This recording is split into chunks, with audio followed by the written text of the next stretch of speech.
ঘূর্ণিঝড় রিমাল তাণ্ডবের পর 2 সপ্তাহ পেরিয়ে গেলেও সংস্কার হয়নি ক্ষতিগ্রস্ত উপকূলীয় জেলাগুলোর অনেক শিক্ষা প্রতিষ্ঠান। খোলা আকাশের নিচে চলছে পাঠদান, শিক্ষার্থীদের উপস্থিতিও কমে গেছে। পটুয়াখালী, ভোলা ও বরগুনা প্রতিনিধির পাঠানো তথ্য ছবিতে ডেস্ক রিপোর্ট। বিধ্বস্ত স্কুল ঘরের নিচে চাপা পড়ে আছে পটুয়াখালী, ভোলা, বরগুনা সহ উপকূলীয় জেলাগুলোর হাজারো শিক্ষার্থীর স্বপ্ন। রোদ বৃষ্টিতে বিঘ্নিত হচ্ছে লেখাপড়া। ঝড়ের তোড়ে শ্রেণীকক্ষের টিন উড়ে যাওয়ায় খোলা আকাশের নিচে চলছে অনেক স্কুলের পাঠদান। আংশিক ক্ষতিগ্রস্ত স্কুলগুলোতে কয়েকটি শ্রেণীকক্ষে গাদাগাদি করে বসছে শিক্ষার্থীরা। পালাক্রমে চলছে বিভিন্ন শ্রেণীর ক্লাস। 2-3 শ্রেণীর ছাত্রছাত্রী একসাথে বসানো হচ্ছে, তাই গরমের জন্য আমরা ক্লাস করতে পারছি না। এখন আমরা এই খোলা আকাশের নিচে ক্লাস করতে হয়, আমাদের প্রচুর গরম, তারপর বৃষ্টি। ছোট্ট একটি 3 কক্ষ বিশিষ্ট ভবনে ক্লাস করতে হচ্ছে। বেশি স্টুডেন্ট আসলে তখন আমার খোলা আকাশের নিচে বসাতে হচ্ছে। এই উপায় থেকে আমি কর্তৃপক্ষের নিকট আবেদন জানাই, অতি দ্রুত আমি কিভাবে শ্রেণীর কার্যক্রম পরিচালনা করব তার একটা সুব্যবস্থা গ্রহণ করার জন্য। একে তো বাড়িঘর হারা, তার উপর স্কুলগুলোর এমন দুর্দশায় দিশেহারা অভিভাবক, শিক্ষক, শিক্ষার্থী সবাই।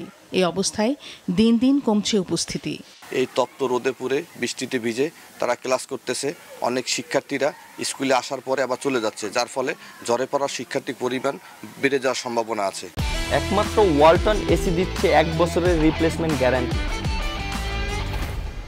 প্রবল জোয়ারে বরগুনা সদর উপজেলার ঢলুয়া ইউনিয়নের বেড়িবাঁধ ধসে যাওয়ায় বিষখালী নদীতে বিলীন হয়েছে ডালভাঙা বিএম মাধ্যমিক বিদ্যালয় এবং ডালভাঙা সরকারি প্রাথমিক বিদ্যালয়ের কিছু অংশ। ক্লাসের ভিতরে পানি থাকায় আমাদের রাস্তা গাছের ছায়ায় বা রাস্তায় বসে আমাদের ক্লাস করতে হয় চেয়ার টেবিল দিয়ে। এই নদীটা ভাঙ্গার কারণে আমাদের ক্লাসরুমে অনেক সময় অনেক অসুবিধা হয়। এর কারণে আমাদের বিদ্যালয়ে বেশি শিক্ষার্থীও উপস্থিত হতে পারে না। বিকল্প ব্যবস্থায় ক্ষতিগ্রস্ত স্কুলগুলোর শিক্ষা কার্যক্রম চালু রাখতে শিক্ষকদের আহ্বান জানান জেলা শিক্ষা কর্মকর্তা। খুবই করুণ অবস্থা। তো আমরা বলেছি যে অন্য কোনো যদি কোনো ব্যবস্থা করা যায় কিনা বিকল্প, সেটা আমাদেরকে আমি গভর্নিং বোর্ডকে ভেবে দেখার জন্য আমি অনুরোধ করেছি। ক্ষতিগ্রস্ত শিক্ষা প্রতিষ্ঠানগুলোর তালিকা করে সংশ্লিষ্ট মন্ত্রণালয়ে পাঠানো হয়েছে। আর্থিক বরাদ্দ পেলে সংস্কারের আশ্বাস দেয় শিক্ষা প্রকৌশল অধিদপ্তর। এর একটা লিস্ট আমরা মাদ্রাসা অধিদপ্তরে পাঠিয়ে দিয়েছি এবং মাধ্যমিকেও পাঠিয়ে দিয়েছি। কর্তৃপক্ষ উপর থেকে এখন যে নির্দেশ দেবে এগুলো সংস্কারের ব্যাপারে বা নির্মাণের ব্যাপারে, সেই রকম প্রতিষ্ঠানগুলো কাজ করবে প্রশাসনের তদারকি। ব্যাপক ক্ষয়ক্ষতি হয়েছে, তার ভিতরে আমাদের মাধ্যমিক ও উচ্চশিক্ষা অধিদপ্তরের প্রায় 230টা মতো শিক্ষা প্রতিষ্ঠান ক্ষতিগ্রস্ত হয়েছে। এর তালিকা প্রস্তুত করেছি এবং ক্ষয়ক্ষতির পরিমাণ নির্ধারণ করে আমরা আমাদের অধিদপ্তরের মাধ্যমে মন্ত্রণালয়ে পাঠিয়েছি।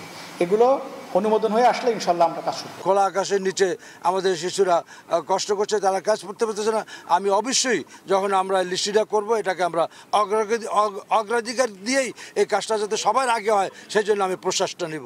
ঘূর্ণিঝড় রিমালের আঘাতে 3 উপকূলীয় জেলায় 1000-এর বেশি শিক্ষা প্রতিষ্ঠান ক্ষতিগ্রস্ত হয়েছে।